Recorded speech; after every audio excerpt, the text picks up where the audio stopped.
All right, so we were talking about the things that are involved in reading, right?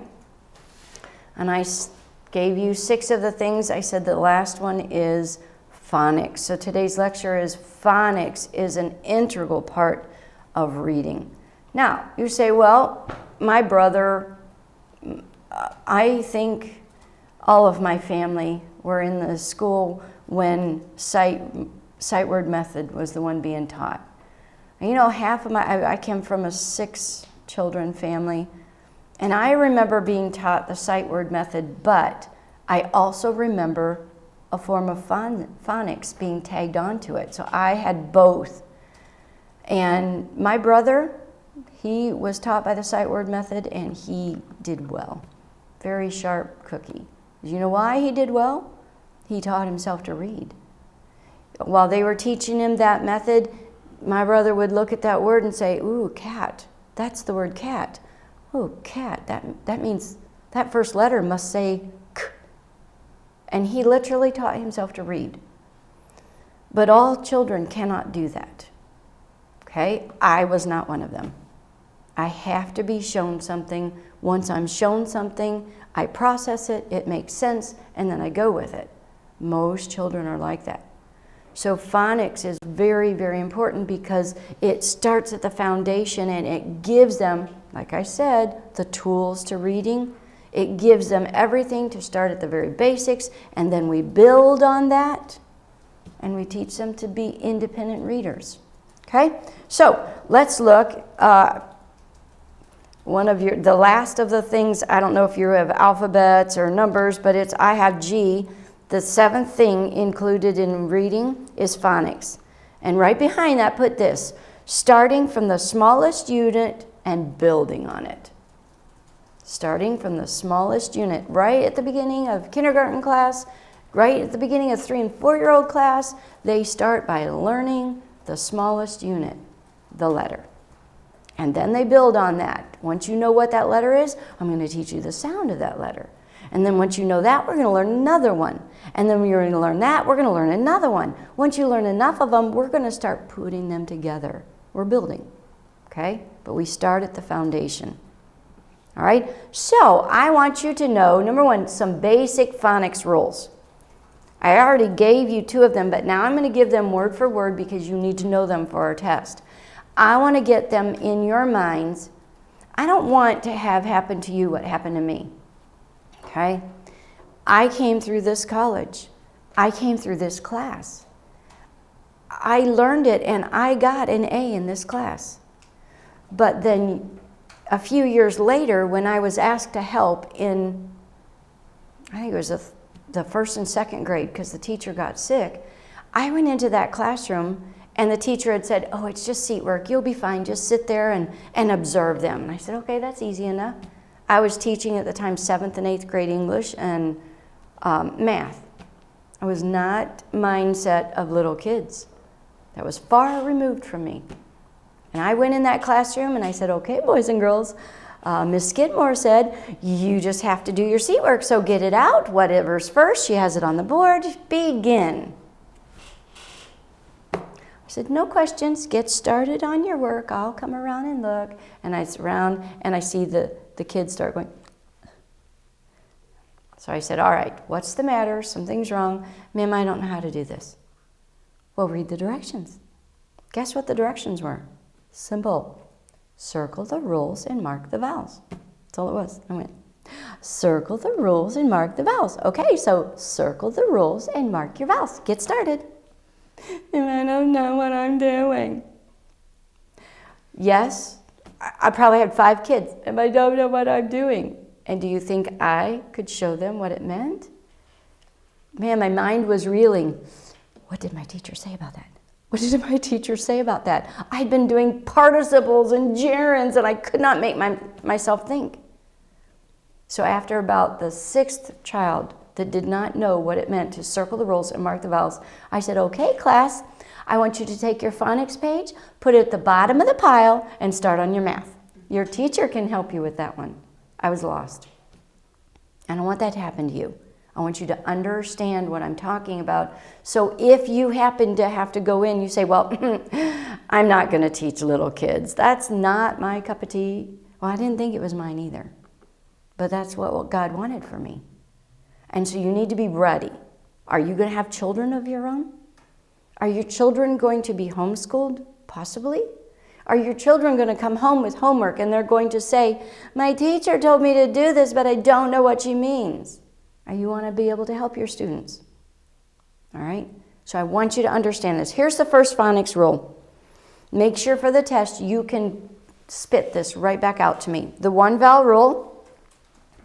When there is one vowel in a word, it usually says it's short sound. We did those on the board last week. Smiley face with no eyes. Okay? When there is one vowel in a word, it usually says it's short sound.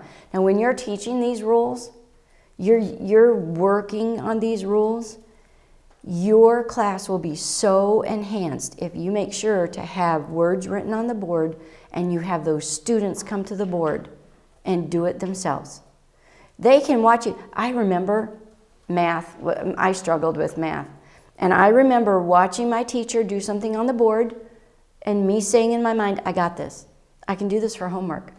And then you get home, you open up your book and you say, it looks foreign. I don't understand this. And how many times do the books have one example and then the problems that they give you have nothing to do with that example? But if you get those students up to the board doing it themselves, you as a teacher are going to know, ooh, they're struggling. They're struggling. This guy's got it. This one's fine. Okay? So make sure you have words on the board and you're working these things. Okay? The second rule, it's a two-vowel rule. When there are two vowels in a word, the first one says it's long sound and the second one is silent. And the students love doing the motions with these. Okay, so when there are two vowels in a word, the first one says it's long sound and the second one is silent. Okay, I don't think I need to talk about that. We did. Just remember that those two vowels can come right beside each other or they can come with consonants in between them. All right? And don't forget that the Q and the U always stay together, so that's not considered the first vowel.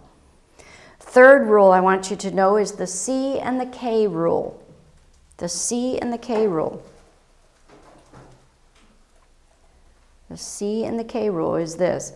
K goes with I and E. K goes with I and E. C goes with the other three. A, O, U. And that's very important. Now, there are exceptions to every rule, and we're going to talk about that later on. But for the most part, when they're just learning that, whenever they see an I or an E, they're going to know that the K comes first. When they see an A, O, and U, the C comes first. And that's important because when you're teaching, we haven't done one yet, but when you start giving those oral quizzes and you say, I want you to write the blend ka, they have to know whether it's C-O or K-O. So you teach them this rule. It's a fun way and a very easy way to teach those how to do that. So K goes with I and E, C goes with the other three, A, O, and U. All right? The next things you don't have to, there's no rule. I just need you to know what it is, okay? It's a consonant blend. Consonant blend. The key word there is consonant because you're going to learn about all kinds of blends. But a consonant blend, that is two or more consonants blended together. Two or more consonants blended together to form two or more sounds. Two or more consonants blended together to form two or more sounds. Okay? So take a look at this. B-L-O-T. Two consonants that blend together to form two or more sounds. Bull. Can you hear the B sound? Can you hear the O sound? Bull. You hear those sounds. It can be three, S-P-L, spul. You hear all of those sounds. So a consonant blend, make sure you write down this example to help you understand. BL is a consonant blend. It's two or more consonants blended together to form two or more sounds. Okay? A lot of your special rules that you're going to be learning are going to be consonant blends.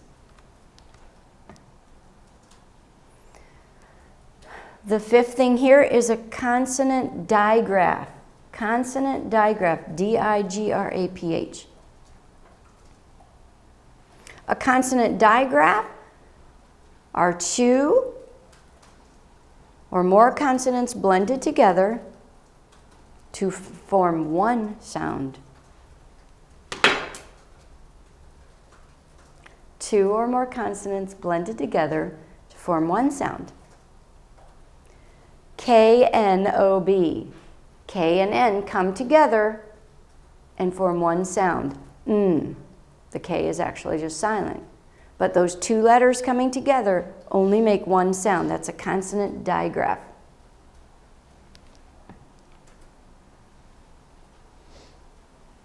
And then the last one I want you to know is called a diphthong. D-I-P-T-H-O-N-G. A diphthong is two or more vowels blended together that say both sounds to make a new sound. My example up there is coin, O and I. Two or more vowels blended together that say both sounds to form a new sound or to make a new sound. So coin, oi. The O and the I come together. You still hear both those sounds, but they form a new sound. Oi. Oi. Okay? Diphthong.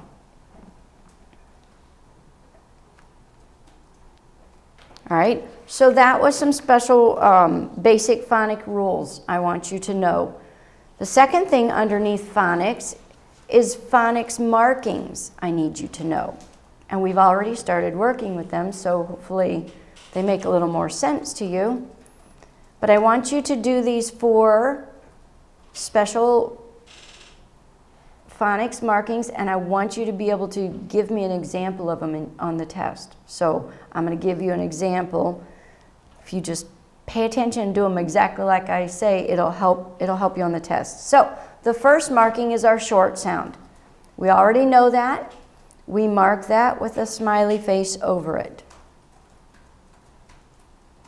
Okay, my example, the word could be fat. You would take and mark a smiley face over the A, just the A. Okay?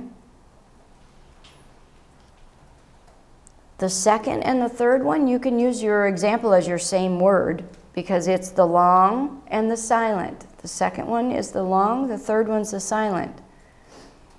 A straight stick over the first vowel and then a slanted stick over through the second one. So let's just say the word seat, S-E-A-T.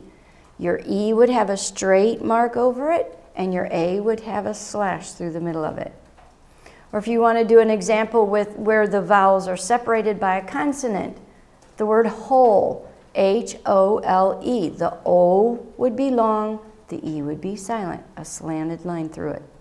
Okay, so we have a short, our long, our silent, and then we get into the special rules. We circle. The last phonics marking is a circle. When we learn our special rules, we put a circle around them.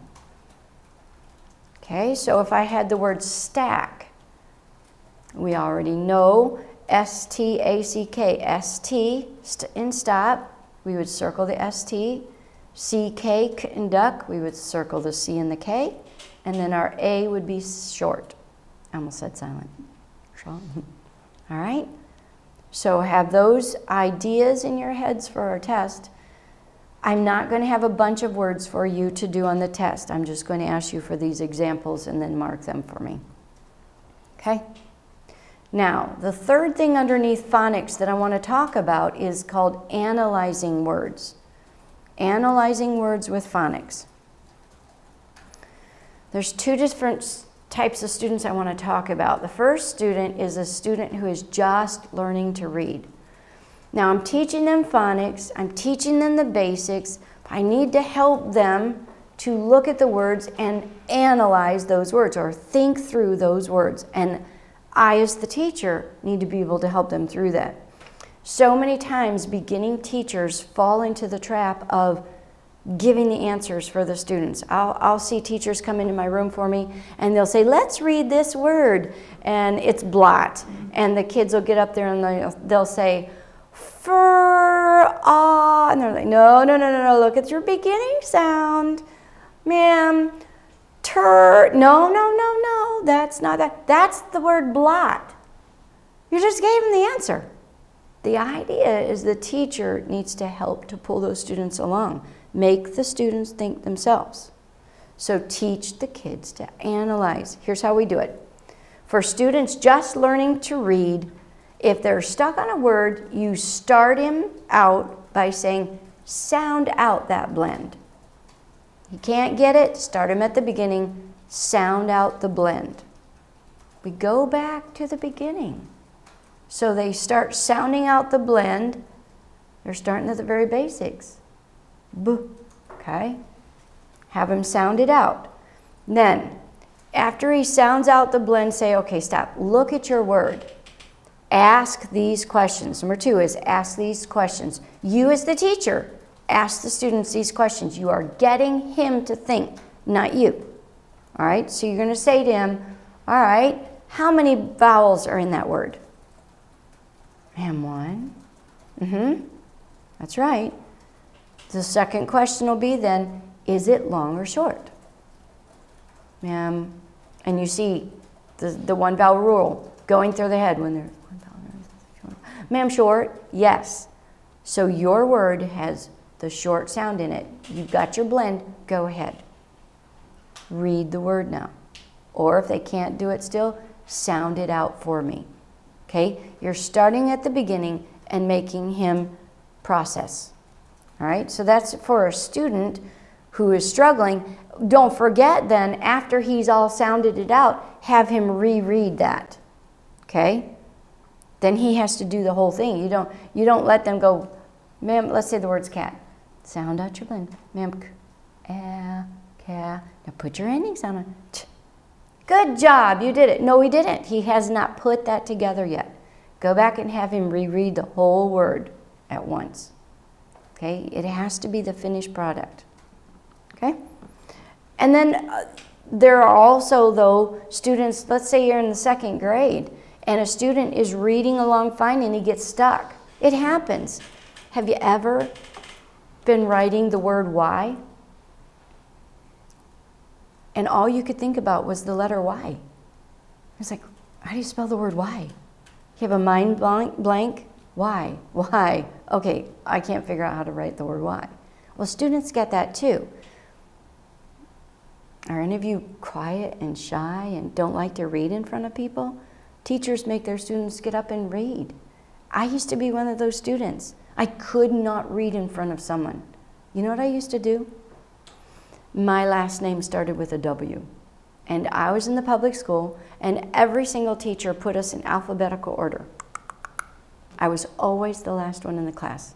With exception, I did have somebody named Ziegenhorn once. Isn't that funny, the things you remember? So I was second to the last that year. All right.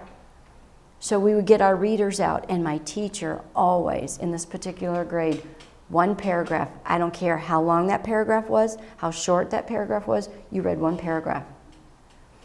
And so the entire reading class, I knew how many kids were in my class, I knew what number I was, and I did not follow the story. I counted the number, and I sat through the whole thing memorizing my paragraph. So that when it was my turn to read, I could stand up and read that paragraph. So I did fine in reading, but I didn't comprehend it all because I had no clue what the story was. You're going to have quiet, shy people to get up and stand up and read in front of the class. They're going to have a hard time concentrating. So they're going to mess up. It's not the end of the world. And I always say, I've done that before. Let's think about it. Just put them at ease. All right, so for a student who just gets stuck while they're reading, here's what you need to do. For a student who gets stuck while they're reading, say, stop. You missed that word. Sound that word out to yourself. Let him just take a second to sound the word out. If he gets it, great. If not, have him sound it out loud to you so you can help him to see what he's glitching on. After he gets the word, then, second thing, have him go back and reread the sentence so it'll be nice and smooth. Oh, you get an F? You didn't know that word? No, everybody glitches. Just downplay it, and say, I've done that before. Read that word for me? Okay, now reread your sentence and go on. Okay? That's all it is. But they do need to know when they're reading wrong, and they do need help sometimes. Okay, so help them. The last thing underneath analyzing words, and I made reference to it here, is do not get caught in the trap of losing your patience while they're trying to sound that word out. Those students are trying, you see them working on it. Don't get caught in the trap of losing your patience and just saying the word for the children. Now, there have been a few times where when I was teaching kindergarten, I could not tell whether the student really didn't know it or if they were just being stubborn. But I'm stubborn enough that I'm not going to let that child win in front of the class. And so I had to go all the way down to the idea of, I know this child knows this. Okay, so-and-so, just say the blend after me. Ready? Ba. Say the blend. Man-ba. Good job. What is this blend again? Man-ba. All right, you got it. Good. Because I really couldn't tell. Once some students glitch and get nervous and it's done. You might as well quit. Just get a small victory and go on. All right? So that's analyzing phonics. Okay? Now I have 20 more minutes left, so we're going to go ahead and go on to the next lecture. Roman numeral 2 in your notes should be types of reading. There are different types of reading. Okay? And we've already talked about it just a little bit, but I didn't get into it. The first type of reading is called individual oral reading. Now make sure you underline the word oral because I do not want you to mess it up with something else we'll be talking about. The whole lecture is really on reading. It's just broken up into a lot of different areas. But individual oral reading. All right? I want you to know some things about this. So the first thing I want you to know is, write this down. Having the child read aloud is the only way the teacher is going to know if. And I've got what, 4 things for you to be able to watch for. Oral reading helps me as a teacher to know some things about a student. Okay? You ready? Some of these are going to be so logical, and then others are going to be, really, Mrs. Rader? All right, so the first thing I'm going to know when I have a child oral read is this. A child is able to pronounce the words correctly. That's so common. It's so logical. I have a child stand up. He's reading words that are not right. I know he cannot pronounce his words correctly. Oral reading tells a teacher a lot. In fact, first grade kindergarten reading, first grade reading so far, all oral. They're not far enough along to do the silent reading. Okay? Oral reading helps me to know if they're able to pronounce their words correctly. I have to pay attention. There's been times where I've had a very not advanced reading class, and there's been times where I'm sitting there and I am having a hard time staying awake. I'm like, okay, he's sounding out that word again.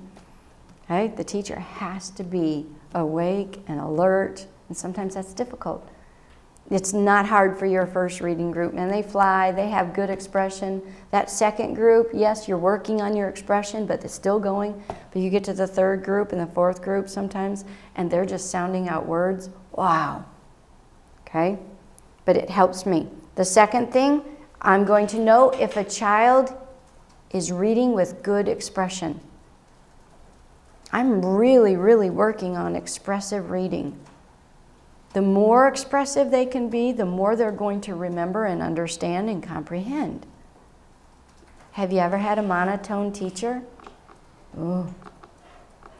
I had a monotone teacher my freshman year of college, and that man was so dry, and it happened to be physical science at 7:15. Okay? Just droned on. That was awful. You don't want your students to be monotone readers. You, as a teacher, don't want to be a monotone reader. You're going to be reading to them, and they're going to learn by your example. So if you're asking them to have good expression, you need to have good expression too. Okay? The third thing I'm going to know when I have a child read for me orally is if they're stopping properly for their punctuation. I've had children read me paragraphs and not stop for a breath till the end. Whoa, talk about a run-on sentence, okay? Sometimes the children want to please the teacher so badly, and you're saying many times, read faster, because the majority of the class needs to get faster. So that one or two students that have no problem with that, fly through it, and you have to slow them down. Well, you just read 4 sentences without stopping for a breath. That's not good reading, okay? You find that out by oral reading. And then the last thing, you're going to find out if a student is following along with the class by orally reading. Now, in order for you to do this, you cannot do what my teachers did and always do the same thing and always start and go the same order and make sure they read the same amount. You have to switch it up, vary your order that you have them read, vary the amount of pages or paragraphs that they read, and call on them randomly. And you know how I call on them? If I see them losing interest, I call on them right away, because that's going to draw them back in, okay? And I've had it happen. Johnny, stand up and read, please.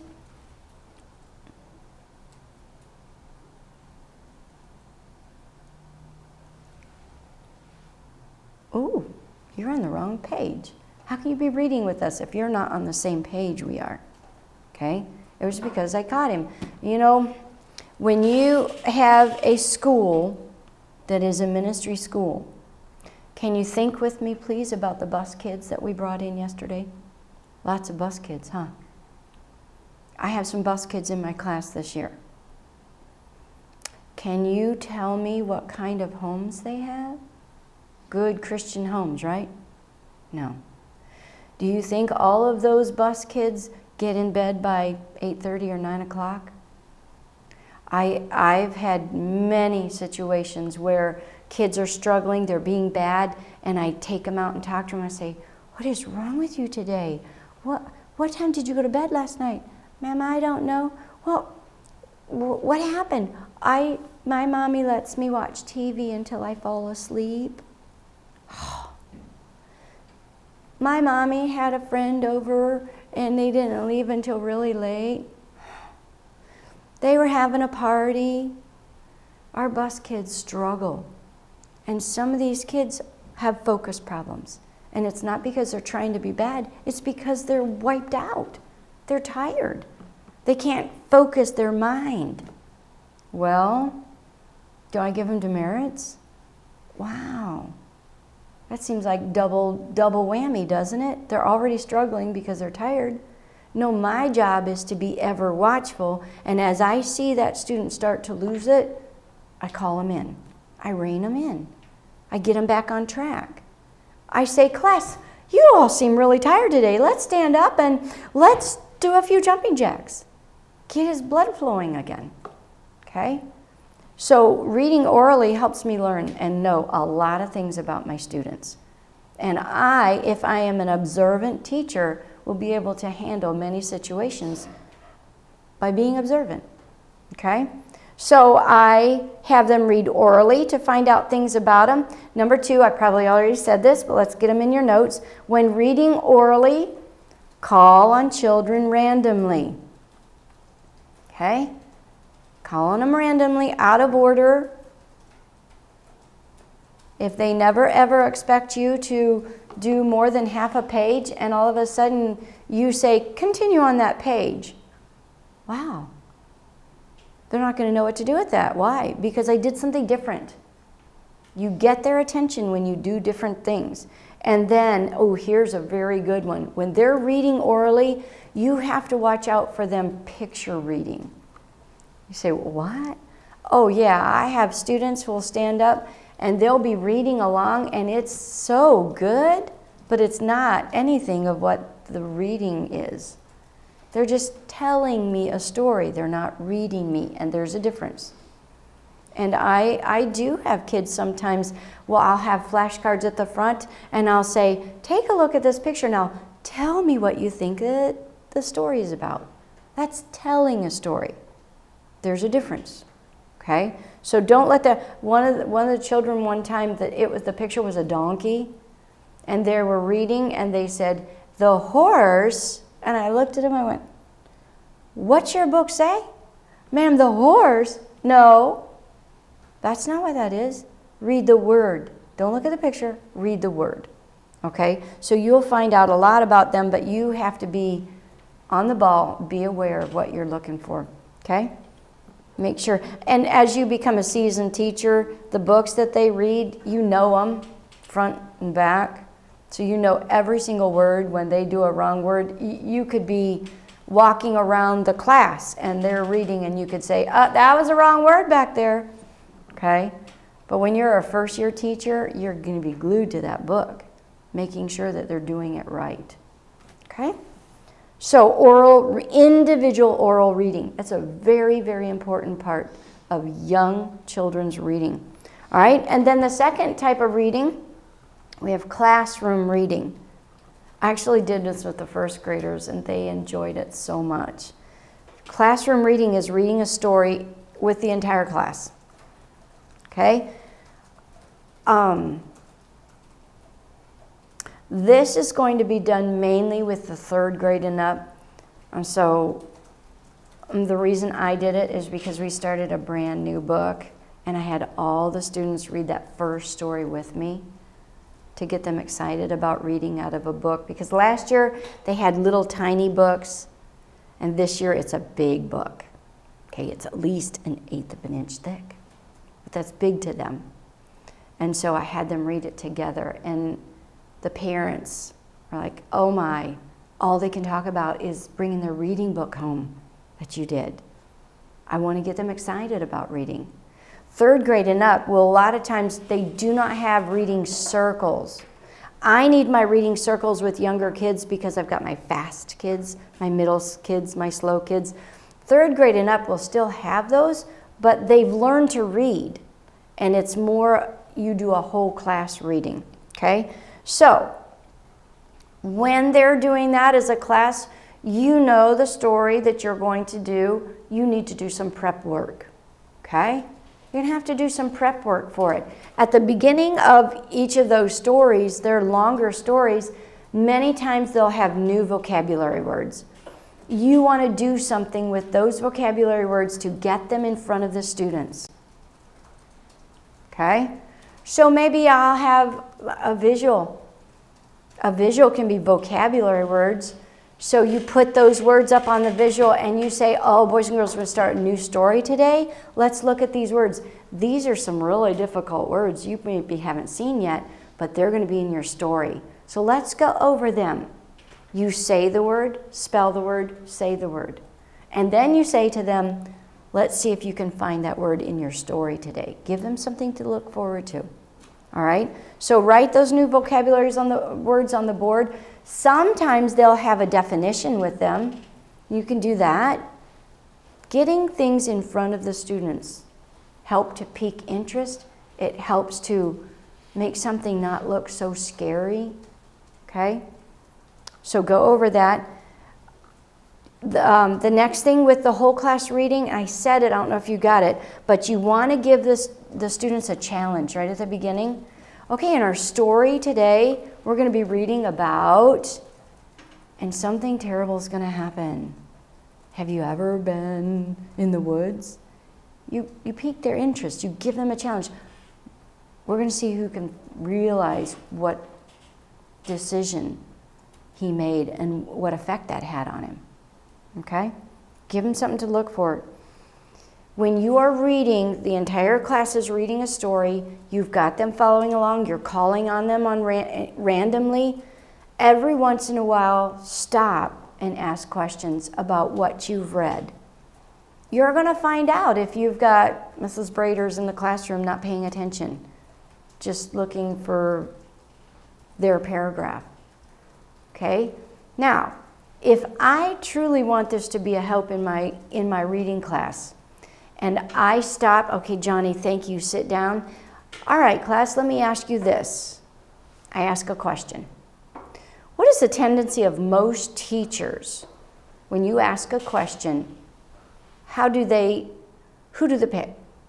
Who do they pick when they're asking questions? Morgan? The people are raising their hand. Of course. They know the answer. I'm going to call on them. And that's good. That's good. But wouldn't it be better to take a look around and you see a child going, she asked a question. What does that tell me? That child was not paying attention and he does not want me to call him down. Every once in a while, do your students with their hands raised, but look also for students who've not been paying attention. Call on them. What's that going to do? It's going to do two things. Give me one of them. What's it going to do? It's going to force them to pay attention next time. It's going to show that student, oh man, I'm dead meat. I got to pay attention. But what else is it going to do? You know? It's in your eyes. What's it going to do for the rest of the class? It's going to show them she's not just calling on the ones with their hands raised, right? I better pay attention. She may call on me. Even if I'm sitting there like this, she may call on me. Now let me just add this in too. You've got your students who raise their hand. You've got your students who don't want you. But you also have some very quiet, shy students who will not raise their hand. But you can tell they know the answer. You can see it in their eyes. Okay? Wouldn't it be good to call on them when you know they know the answer? You can see it. They've got it. They're with you. What will that do for them? Build up their confidence. It builds their confidence. Okay, so we had a teacher orientation at the beginning of August. I was mortified when one of the speakers said, okay, we're going to watch this and we're going to do this and every single one of you are going to give me an answer. Okay, I am not one to raise my hand and offer up my thoughts. But I knew I was going to have to. So what did I do? That first question that I knew the answer to that, whoop, my hand shot up. Why? I wanted an easy answer. I didn't want to have to come up with and there were some people in there, I felt so bad for them. They didn't raise their hand and they didn't give an answer. And so the last few questions that he asked, they had to try to answer them. And some of them were not easy. Okay, so you're going to have those types of students in your class. And if you are an observant teacher, you can see that child is with you and they know the answer, call on them. You're only helping them. Okay? That's for us as teachers to be observant. All right, so you ask questions in between, and so many of us teachers fall into the easy answer questions. You don't want to do that. You want to ask thought-provoking questions. Don't just ask the questions, what color shirt does Tommy have? Where did they go today? You want to ask the why. What was wrong with what Tommy said? Ma'am, it wasn't nice. Ooh, what do you think that did to Susie? Ma'am, it hurt her feelings. Is that something that Jesus would want us to do? No. Why? Ma'am, because he says, be kind to one another. I'm getting them, their thought processes going beyond just cut and dry. And if I start that very young and we build throughout the years, what happens when they get into the high school and they have these big, way out there questions that the teachers are asking? They know how to stretch beyond the cut and dry. You're helping them. You are teaching for the future. If at the very base level you start asking why, or what do you think about that? Would you do that? Why not? Okay, ask those thought-provoking questions. And along with that, I said it, but let's write it down. Ask those moral character questions too. We're trying to make them step out of their box. Okay? It's not just for us teachers to step out of our box and do things that we're not comfortable with. We want to push those kids to go beyond what they think they can do. Okay? So ask your moral questions, your character questions, thought-provoking questions. Okay? And then the third type of reading, the last type of reading we'll talk about, is classwork reading. Classwork reading or / silent reading. Make sure you put silent reading there, because if they're reading it as classwork, they're not reading out loud. Okay, so it's silent reading. And the way we do this is it's seat work time. The students are sitting at their own desks, reading silently to themselves. You might say, okay, I'm going to have special study time with this group right here. Class, open your reading books, and I want you to read pages 10 to 15. That's silent reading, okay? There are some things you need to watch for with that, though. Okay, you just can't say, go ahead, read, and then you do your own thing. Okay, so we need to watch for some things. The first thing you need to watch for is a troublemaker. Troublemaker. All different kinds of things have happened, but behind that I put, watch your class. Let's say that in your lesson plans, you have the whole class have 5 minutes of silent reading. What do? Oh, well, I'm going to go to my desk and grade those papers that they just did. Well, you have 5 minutes of time, but use your time wisely. You have to watch your class, because not every child wants to read silently. They're not going to fall in line. One time I had a student, when I taught older students, we were doing silent reading. They were so engrossed in that story that I had them reading that I knew something was wrong. You want to know what it was? They had their favorite book on the inside of their reading book. And they were really going to town on reading, but not what they were supposed to be. You have to observe your class. So many times, new teachers, whether they're teaching or whether they're letting them do their seat work time, they are looking, but they're not seeing. So many times they're so concentrating on, my advisory teacher says I have to get this across, this across, this across, and so you're on it. You are on it. You are teaching this. You're going to make sure you do it, but you're forgetting about your class, and you're forgetting that little Susie back there has her yarn out and she's braiding it. You don't see it because you're so focused on what you're doing. A teacher has to focus on everything. Okay, so watch for your troublemakers. You have to watch for those who aren't concentrating. When they're doing silent reading, if you have a student that you're watching and everybody else is on page 13 and they're on page 9 still, they're not reading. They can be sitting there looking at it, but they can be in another world. Okay? All right, well, you know, if they're trying they're not doing anything wrong. They're looking at it. It doesn't, you don't want to be the hard teacher.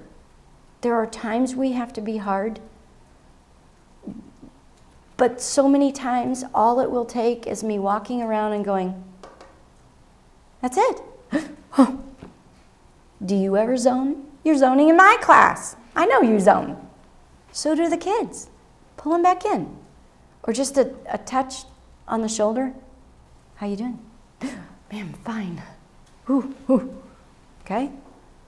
You don't have to always be the teacher. There's times for that. All right? So you're watching for them not concentrating. Pull them back in. Get them concentrating. Another thing that you as a teacher, right away, you're going to watch for the whisperers. You do not want to let your kids whisper when they read. Number one, it's very distracting. Okay? But the thing is, if they are a whisper reader, they're slowing themselves down. And you don't want that. You want them to think the words, but don't hear them. Little kids, 3, 4, 5s, have to hear themselves. Everything is done orally with them. Many times I say, okay, read that word, and they'll look at it like, I've never seen it in my life. How can I read that? And I'll say, read the word to yourself, and then tell me what it is. Can't do it. You can see it in their eyes. Okay, sound it out. Bat. Come on, you just sounded that out so quickly. Why couldn't you just read it to me? Because they had to hear it first. And sometimes working with the first graders, the second graders, you'll give them that silent reading time. They're supposed to be reading to themselves, and you're watch for that and stop it. Ooh, shh, close your lips. Think it.